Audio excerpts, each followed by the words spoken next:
Hi,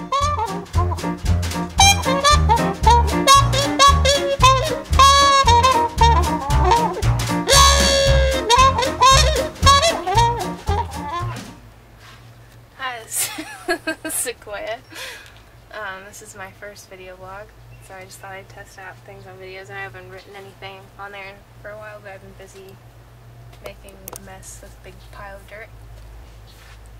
So this is going to be like our little garden, and yeah, so today we're going to start off some stuff in trays, and I'm going to do some lettuce and zinnias, and we're planting the zinnias because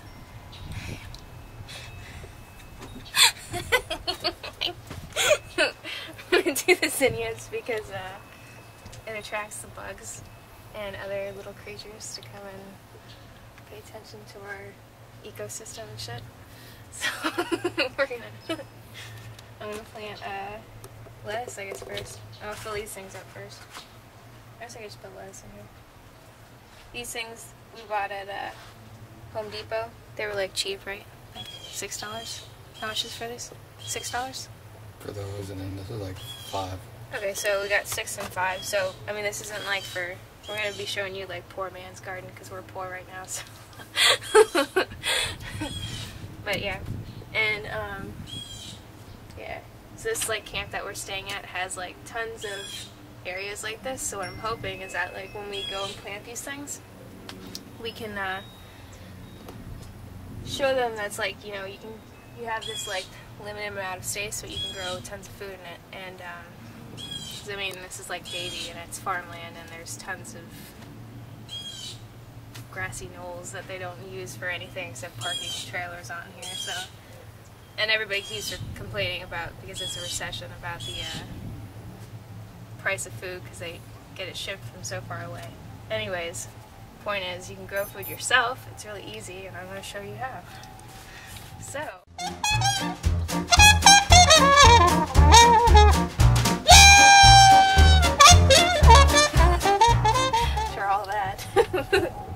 I'm gonna put some.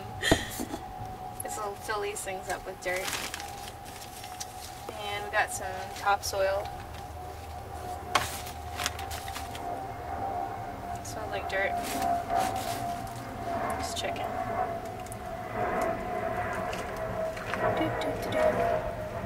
I think the topsoil was like $1, right? A bag? Yeah, the topsoil was like $1 a bag, so it's like, it's really, really, really cheap to do this for like as much food as you're gonna get from it. I'm trying to talk here. Playing. Okay. So, you don't want to pack these down, because if you pack it down, then the little seedlings can't like venture their way up to the sun. So you just want to pour it in.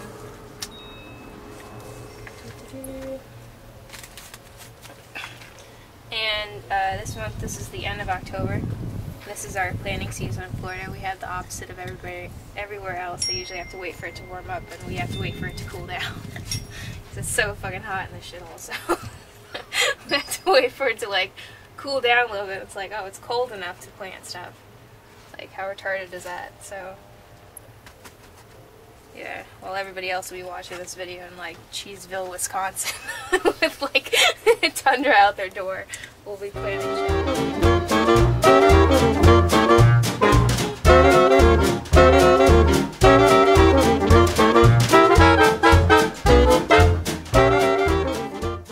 Almost done. So yeah. Oh, and the other thing I want to talk about, Victory Gardens. Is I wrote this thing on the Abby Winter's discussion board. I'll put it on my blog too, about organic gardens, because it kind of like, you look at this place is like 10 acres, and I know like the people that own it, not everybody is like a tree hugging hippie like me, but like you still like look at like a bunch of space and you're like, oh, you know, you could be using that for like so much more. And like, I mean, I don't know anybody that hasn't been complaining about like the price of food or gas or any of that other stuff. And it's kind of like, you look at all the space here, I mean, you can grow so much stuff. And so I said something about it on the, just because I'm trying to start a conversation with people on there about the gardens and stuff like that. explain. And, it brought up the whole Victory Garden thing.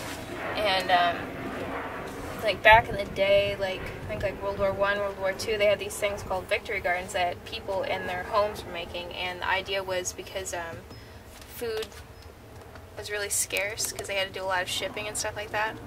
Everybody started these gardens in their front houses. They called them, you know, Victory Gardens. And they had this one saying, it was like every garden a munition plant. So the idea was, like, because they were, like, serving themselves with food, they weren't taking a strain off the soldiers, I guess. Is that where all the food was going? Either way, it was like a big, like, morale booster for the people back then, and they were feeding it. And I think they even said in Britain, like, 40% of the food on the table of all the produce came from their own gardens. So, I mean, you can tell it's, like, cool to do that, and that's what we should be doing, because we're Americans. Okay, so all my dirt is filled up. And do lettuce here, because we like lettuce. Start with these ones, lechuga, for our Spanish listeners.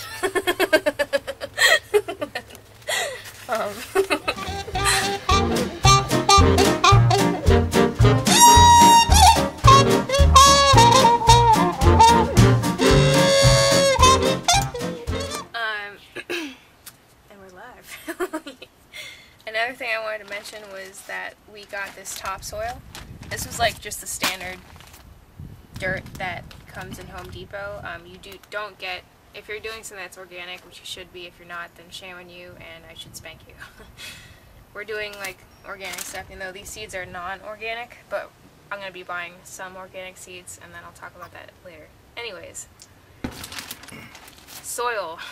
Do not get Miracle Grow or any of the other shit, because they just put fake fertilizer and all kinds of other nasty shit, and you don't really need that.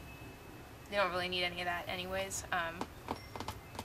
Another reason why organics are really important is because you have a stronger plant, and it gives you more nutrients because it's having to fight its way out. I mean, it's the same thing with your immune system. I mean, I think everybody knows by now that when you give antibiotics to kids, they don't develop their immune systems properly.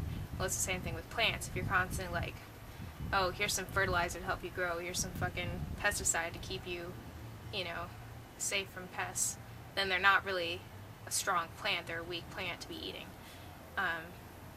Yeah, and then we'll talk about the open air Terminator gene later.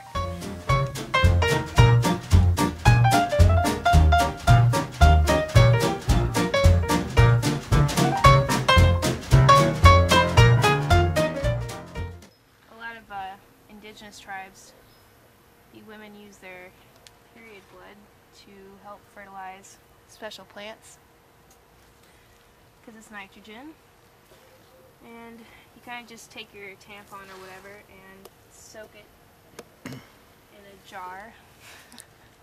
I'm sure everybody's loving this. Soak it in a jar, and you have some like period tea, and you pour it on there. And trust me, like, the plants, they like that shit, because they're carnivores, I guess. They're just they like it.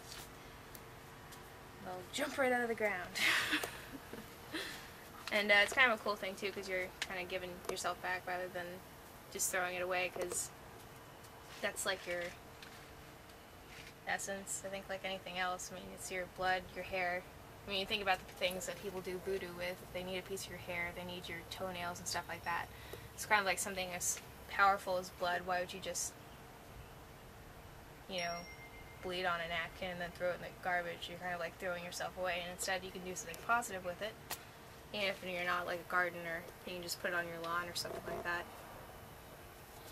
Just put it in a jar, shake it up, put it out. It's not that gross. I mean, it's just like anything else that's kind of bloody. It just happens to come out of a special place. Go grab my beer.